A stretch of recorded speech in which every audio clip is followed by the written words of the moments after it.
साथियों, आप सभी का स्वागत करता हूं एमआरएस स्टडी परिवार में। तो यहां पे आज का क्वेश्चन है आपका कि significance of public interest litigations का क्या सिग्निफिकेंस होता है, जिसे शॉर्ट में पीआईएल कहा जाता है। तो इसका सिग्निफिकेंस के बारे में बात किया जाए तो ये एक लीगल टाइप ऑफ एक्शंस होता है जो कि कोर्ट के द्वारा जो है बाय लॉ इसमें जो है इंट्रोड्यूस्ड किए जाते हैं किसी एक इंडिविजुअल के द्वारा या ग्रुप ऑफ इंडिविजुअल्स के द्वारा who seek to promote the greater good of the society as a whole, है ना। सोसाइटी के लिए जो अच्छा करना चाहता है वो जो है क्या करता है, किसी के ऊपर अगर कोई इन्वायरमेंट को क्या कर रहा है, हार्म कर रहा है, तो उसको क्या करता है, लीगल एक्शन जो है उसके खिलाफ लेने के लिए जो है इनिशिएटिव लेता है by the law of court. इसका मेन ऑब्जेक्टिव यही होता है कि ये लीगल फॉरम जो है पब्लिक स्पिरिट सिटीजन्स के तौर पे ये जो है प्रोवाइड करता है और इससे लार्जर पब्लिक इंटरेस्ट जो होते हैं वो अपने इश्यूज़ को क्या कर पाते हैं, रेज कर पाते हैं, और जो भी फंडामेंटल राइट्स हैं पीपल का, लोगों का, वो अफेक्ट ना हो इसलिए किया जाता है ताकि अनअफेक्टेड हमारा रह सके, और जो भी अफेक्टेड होते हैं उन सभी जो है इसको सहमति दिखाते हैं। जो PIL है, in PIL petitioner is not seeking any personal gain. जो पार्टिशनर होते हैं उनको कोई भी पर्सनल गेन या प्रॉफिट नहीं मिलता है from litigation, but rather is seeking to enforce the fundamental right of the citizen.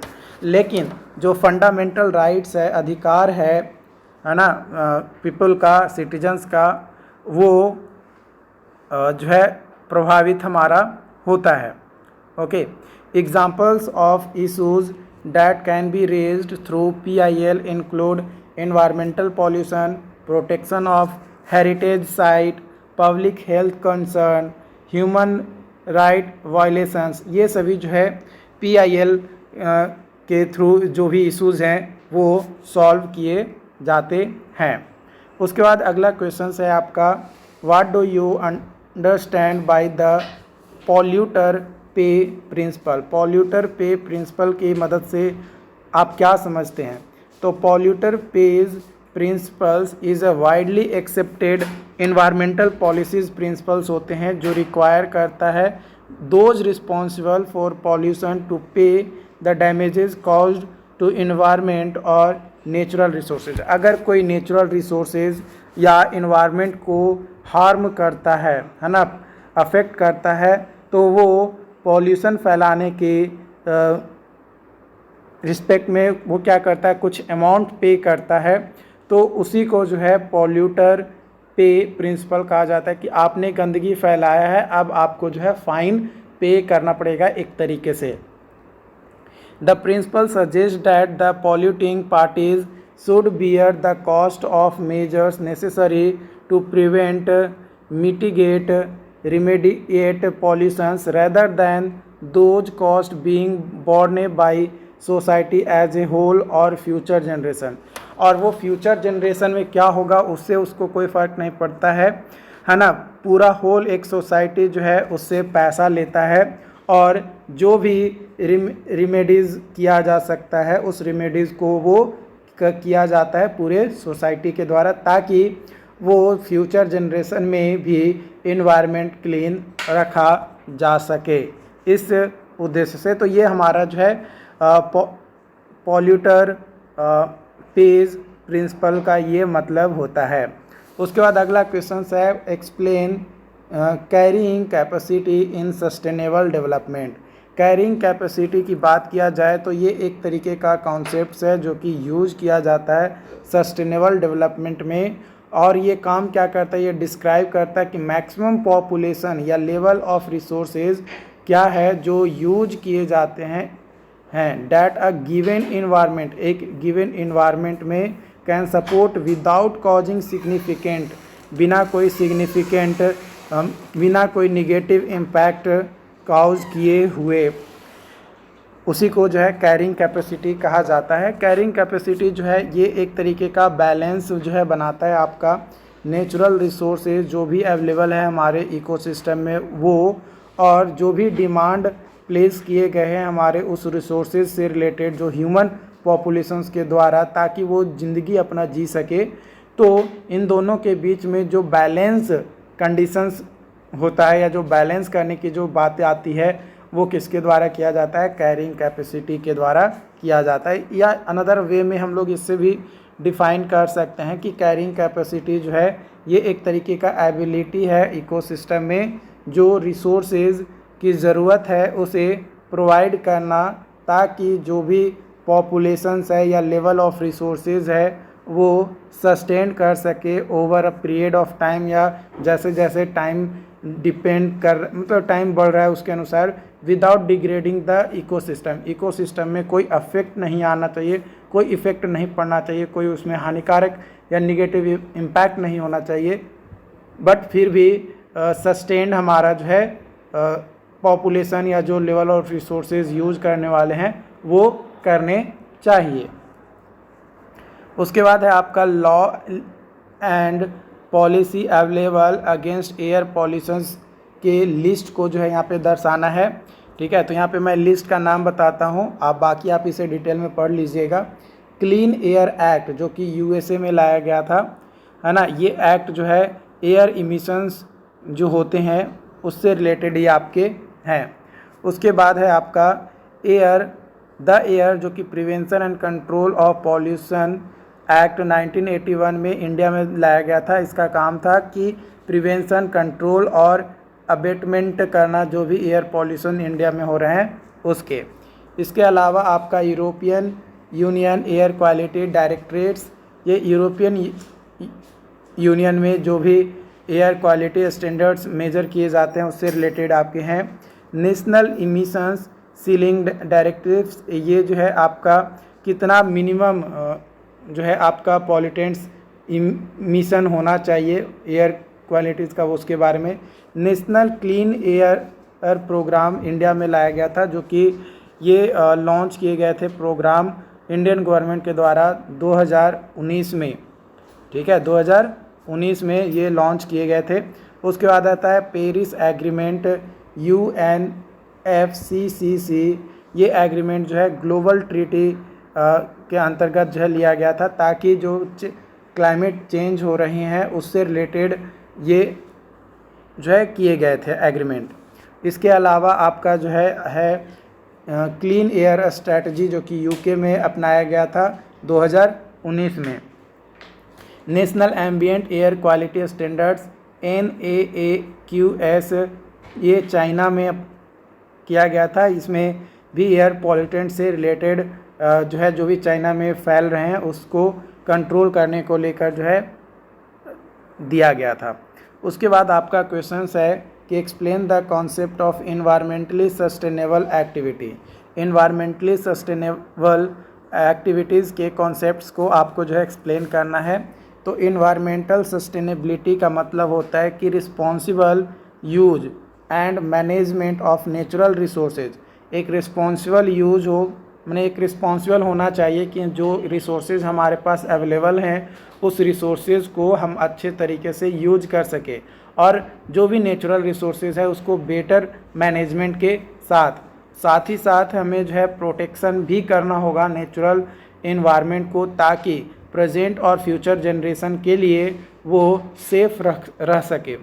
तो an environmental sustainable activity is an activity और practice that meet the need of present without compromising the ability of future generation। Future generation की जो ability है उसको compromise किए बिना, है ना, हम लोग जो है जो भी अभी प्रेजेंट में जो भी रिसोर्सेज हैं उसे अच्छे से प्रैक्टिस करना, मैनेज करना, ताकि प्रोटेक्ट करना, ताकि वो फ्यूचर के लिए भी जो है बचा रह सके, और बिना कोई कॉम्प्रोमाइज़ किए हुए हम जो है अपना काम निकाल सकें। कोई कॉम्प्रोमाइज़ हमें करना नहीं है, और फ्यूचर में जो इन्वायरमेंट हमारा अभी है वैसा ही फ्यूचर में भी रहे, क्लीन रहे। ये हमारा जो है मेन उद्देश्य रहता है इन्वायरमेंटल सस्टेनेबल एक्टिविटी का।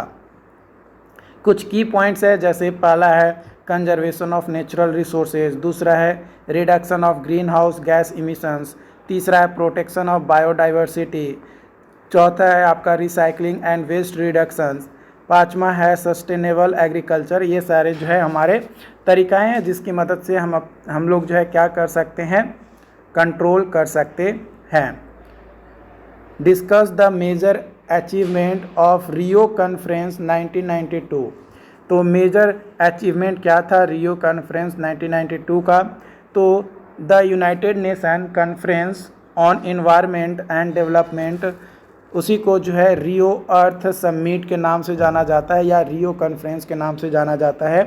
और ये जो है ब्राज़ील में किया गया था 3 जून से लेकर 14 जून तक 1992 में, यानी 1992 में। The conference was attended by more than 170 governments, NGOs and representatives of civil society के द्वारा ये जो है किया गया था। ये जो रियो कॉन्फ्रेंस था ये एक क्रिटिकल मोमेंट था इन ग्लोबल इन्वायरमेंटल मूवमेंट का, जो कई सारे अचीवमेंट जो है सिग्निफिकेंट अचीवमेंट थे, जैसे adoption of United nation framework convention on climate change, adoption of convention on biological diversity, adoption of agenda 21, launch of the global environment facility, recognitions of importance of indigenous peoples and local communities। ये सारे जो है achievement आपके थे। उसके बाद अगला question है what are the silent features of coastal zone regulation. Coastal zone regulations का क्या साइलेंट फीचर्स है वो आपको बताने हैं। तो सबसे पहले बात करते हैं कोस्टल जोन रेगुलेशन होता क्या है या इसका मेन उद्देश्य क्या होता है। तो इसका मेन उद्देश्य होता है कि प्रोटेक्ट करना और मैनेज करना जो भी नेचुरल रिसोर्सेज हैं उसको, या इकोलॉजिकल जो हैबिटेट्स हैं वो, कल्चरल जो वैल्यूज़ है कोस्टल जोन का वो, वाइल प्रोमोटिंग सस्टेनेबल डेवलपमेंट, जब सस्टेनेबल डेवलपमेंट को हम लोग प्रमोट कर रहे होते हैं उस समय। तो कुछ साइलेंट फीचर्स हैं जो कि आपको जानने ज़रूरी हैं कोस्टल जोन रेगुलेशंस के, जिसमें सबसे पहला आता है जोनिंग। इसमें क्या होता है कि डिफरेंट कैटेगरीज वाइज जो है एक जोन बनाया जाता है, residential, commercial, industrial, conservation, recreation zone, इस तरीके के जोन बनाए जाते हैं जिसमें अलग अलग एक्टिविटीज़ के बेसिस पे। उसके बाद आता है सेटबैक। सेटबैक जो है एक तरीके का रेगुलेशंस होता है जो रिक्वायर करता है एक certain distance between structures and shore line to prevent erosion को प्रिवेंट करने के लिए और जो बीच एक्सेस है उसे मेंटेन करने के लिए। इसके अलावा एनवायरमेंटल इम्पैक्ट असेसमेंट भी जो है किए जाते हैं, और आपका protection of natural resources, coastal erosion management, public access, water quality management, ये जो है आपके साइलेंट फीचर्स हैं कोस्टल जोन रेगुलेशंस का। इसका बस मेन एम यही होता है कि सस्टेनेबल बनाया जा सके, सस्टेनेबल यूज किया जा सके नेचुरल रिसोर्सेज का, और कंजर्वेशन किया जा सके, और इन दोनों को एक बैलेंस वे में जो है लेकर चला जा सके ताकि प्रेजेंट और फ्यूचर में भी जो है, मतलब एक तरीके से फ्यूचर जनरेशन में भी जो है ये काम आए, है ना। ये ना कि हम आज ही सारी चीज़ों को यूटिलाइज कर लें और फ्यूचर के लिए कुछ बचे ही नहीं। अगला क्वेश्चन है यहाँ पे explain the need for the national green tribunal act 2010 critically describe its jurisdictions and power, है ना। तो क्या नीड था नेशनल ग्रीन ट्रिब्यूनल एक्ट का, उसके बारे में बात करते हैं। तो सबसे पहले समझते हैं कि नेशनल ग्रीन ट्रिब्यूनल एक्ट जो 2010 में लाया गया था, इनेक्ट किया गया था, ये प्रोवाइड करता था establishment of the specialised forum to handle the environmental dispute. जो इन्वायरमेंट से रिलेटेड झगड़े होते थे, इश्यूज होते थे इंडिया में, उसे हैंडल करने के लिए जो है ये एक्ट लाया गया। इसका नीड इसलिए पड़ा for such tribunal arose due to increasing number of environmental issues concerned that were not being effectively addressed by existing legal system। जो existing legal system था उसे इफ़ेक्टिवली एड्रेस नहीं हो रहा था, उसे कंट्रोल नहीं हो रहा था, तो उसे कंट्रोल करने के लिए ही जो है ये एक्ट जो है लाए गए थे। तो जो नेशनल ग्रीन ट्रिब्यूनल एक्ट है यानी NGT है, was created to provide an independent and expert forum, बनाया गया जो कि डील करता है आपका इशूज़ जो इन्वायरमेंट से रिलेटेड आपका होता है, ensuring a cleaner and healthier environment for all, जो कि बिहार में कई बार इस चीज़ को लेकर जो है आपको देखने को मिलता है। अगर आप पेपर पढ़ रहे होंगे तो 6 मई 2023 का पेपर में आपका दिया गया है कि NGT ने जो है 4,000 रुपये का जो है जुर्माना लगाया है किसके ऊपर, तो बिहार सरकार के ऊपर। क्यों? क्योंकि वो जो कूड़ा कचरा होता है उसका सही से मैनेजमेंट नहीं किया गया बिहार सरकार के द्वारा, तो इसलिए जो है 4,000 करोड़ का जो है जुर्माना लगाया गया। The jurisdictions of NGT is quite wide, बहुत बड़ा है, and it has the power to hear and dispose of cases related to environmental disputes and issues, including those related to enforcement of any legal right related to environment, damage of public health or ecology, or compensation for environmental damage caused by industries or other activities। किसी भी activities के कारण से हो, ये जो है NGT उस पर फैसला सुनाता है। NGT also has the power to issue the order for the closure or regulation of industries and activities that are causing environmental damage or posing a threat of public health। अगर public health से compromise किया जा रहा है तो उस condition में जो NGT है ना, नेशनल ग्रीन ट्रिब्यूनल, ये क्या करता है, ये इसके पास पावर होता है कि आप उस इंडस्ट्रीज़ को रेगुलेट करना या क्लोज करने की आपके पास अधिकार है, आप चाहें तो उसे बंद करवा सकते हैं। NGT has also the power to hear appeal against order passed by various authority under environmental law.